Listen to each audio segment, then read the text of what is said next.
Hello বন্ধুরা, তোমরা হয়তো আগের ব্লগে দেখেছো যে আমি কৃষ্ণনগর গিয়েছি দিদির বাড়িতে, আর ওখান থেকে ডাক্তার দেখাতে গিয়েছিলাম। তো ডাক্তার দেখিয়ে সেদিনকে আর বাড়ি আসিনি, সেদিনকে রাত্রিবেলাটা ছিলাম। তো সেদিনকে সন্ধ্যাবেলা বেরিয়ে পড়লাম একটা মন্দির দেখার উদ্দেশ্যে। একটা কালী মন্দির আছে, তো আমার দিদির মেয়ে সেখানে নিয়ে গেল এই কালী মন্দিরটা দেখাতে সন্ধ্যাবেলা। এই মন্দিরে আসল যে কালী ঠাকুরের মূর্তিটা আছে সেটা বন্ধ হয়ে গিয়েছিল সন্ধ্যাবেলায়। আমরা পৌঁছাতে একটু দেরি হয়ে গিয়েছিল, তার জন্য দেখি আর বাদবাকিগুলো খোলা ছিল। এই যে একটা মন্দির, এটাও কালী মন্দির, পাশেরটা হচ্ছে আর একটা কালী মন্দির, সেটাও তোমাদেরকে দেখাবো। আর এই দেখো আমরা এসে সবাই দাঁড়ালাম, গিয়ে সবাই দেখছে এখানে পুজো দিচ্ছে আর সবাই প্রণাম করছে। মন্দিরটা সত্যিই ভীষণ সুন্দর, বসেছিলাম ওখানে অনেকটা টাইম, খুব ভালো লেগেছিল।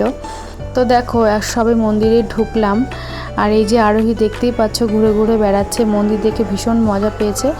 আর এই দেখো ঠাকুরের মূর্তিটা ভীষণ সুন্দর, মায়ের মূর্তি, মা কালীমার মূর্তি, খুবই সুন্দর দেখতে। দেখো মা কালীমাটা। তো এখানে দেখছি সবাই পুজো দিচ্ছে, আমরা পুজো দিলাম না, যেহেতু খেয়েছিলাম তো ওই জন্য পুজো দিলাম না। আবার নেক্সট যেদিনকে আসবো না খেয়ে আসবো, এখানে পুজো দেব।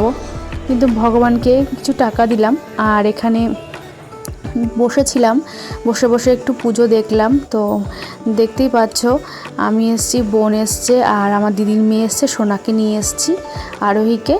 আর এখানে দাঁড়িয়ে দাঁড়িয়ে সব মন্দিরগুলো একটু দেখছি। এই প্রথমবারই আসলাম, এখানে থাকা হয় না বলে সেভাবে আসাও হয় না, মন্দির বা আরও অন্য অন্য জায়গায় ঘোরা যায় না, এই কারণে আমাদেরকে নিয়ে চলে আসলো সন্ধ্যাবেলা।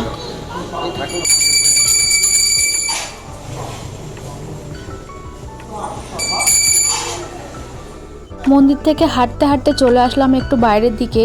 একটু এগিয়ে দেখি একটা গোপাল ঠাকুরের মন্দির রয়েছে। দেখো কি সুন্দর বড় একটা গোপাল, কি সুন্দর লাগছে এই গোপালটাকে, লাড্ডু গোপাল এখানে রয়েছে।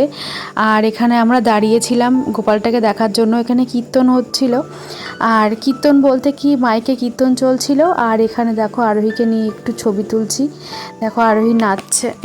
এখানে ছোট ছোট আশেপাশে অনেক মন্দির আছে। এখানে দেখো একটা রাধা গোবিন্দের মন্দির, ওই একই মন্দিরের সাথে একটা গোপাল ঠাকুরের মন্দির, আর একটা হচ্ছে রাধা গোবিন্দর মন্দির। রাধা গোবিন্দের মন্দিরটা ভেতরটা দেখো বেশি দেখা যাচ্ছে না, ছোট্ট একটু জায়গা দিয়ে আমরা দেখলাম ওর ভিতরে কী ঠাকুর আছে।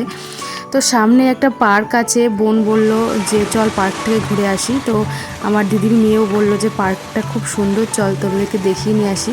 তো এই পার্কে আসা হলো। আমরা কোন মন্দিরে ঘুরতে এসেছিলাম, মন্দিরের নামটা অবশ্যই তোমাদের নেক্সট ভিডিওতে জানাবো। আজকের মতো টাটা।